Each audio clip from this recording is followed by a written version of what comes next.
পারুলকে ভেনে গুড়িয়ে দিতে এন্ট্রি নিল সংযুক্তা। পারুলের জীবনে নতুন ঝড়।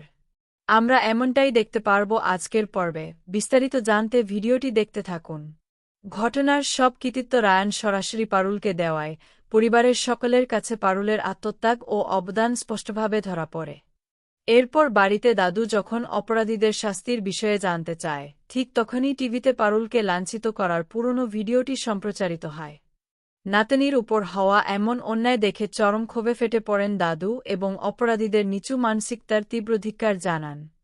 এর পাশাপাশি রায়ানের ভেতরের মানসিক যন্ত্রণা ও কষ্টের কথাও পরিবারের সবার সামনে উন্মোচিত হয়। সব ঝড়ের মেঘ কেটে যাওয়ার পর আগামী পর্বে পারুলের জন্য এক অপূর্ব চমক নিয়ে আসে রায়ান। উপহারের প্যাকেটটি খুলতেই পারুল দেখে মা দুর্গার রূপে তার ছবি এবং তার কোলে রয়েছে ছোট্ট সোনা।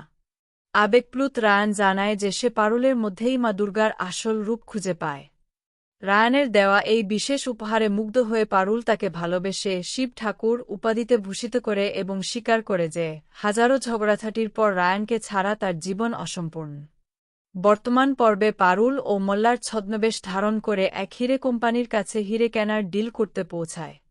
নিজেদের বুদ্ধিমত্তায় পুরো পরিস্থিতি হাতের মুঠোয় এনে অবশেষে তারা সাফল্যের সাথে হিরেগুলো উদ্ধার করে।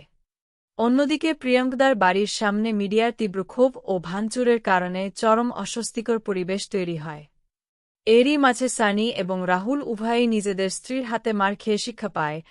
অন্যদিকে টিভিতে একের পর এক অপরাধীদের জালিয়াতির খবর সম্প্রচারিত হওয়ায় পারুলদের পরিকল্পনা সফল হতে দেখা যায়।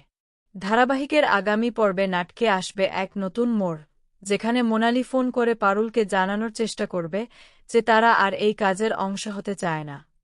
কিন্তু পারুলও দমে না গিয়ে পরিষ্কার জানিয়ে দেয় যে চুক্তির শর্ত ভাঙলে তাদের বিরুদ্ধে আইনি পদক্ষেপ গ্রহণ করা হবে। ঠিক সেই মুহূর্তে দৃশ্যপটে আগমন ঘটে মোনালির দিদি সংযুক্তার, যাকে এতদিন আড়ালেই রাখা হয়েছিল। পারুলের মুখোমুখি হয়ে শত্রুতার আগুনে ঘি ঢেলে সংযুক্তা সরাসরি হুঙ্কার দিয়ে বলে, পারুল, তোকে আমি ছাড়ব না এবার। এখন দেখার বিষয় মোনালির হয়ে সংযুক্তা পারুলের বিরুদ্ধে কত বড় নতুন ষড়যন্ত্র রচায় এবং পারুল কিভাবে এই নতুন প্রতিপক্ষের মোকাবেলা করে।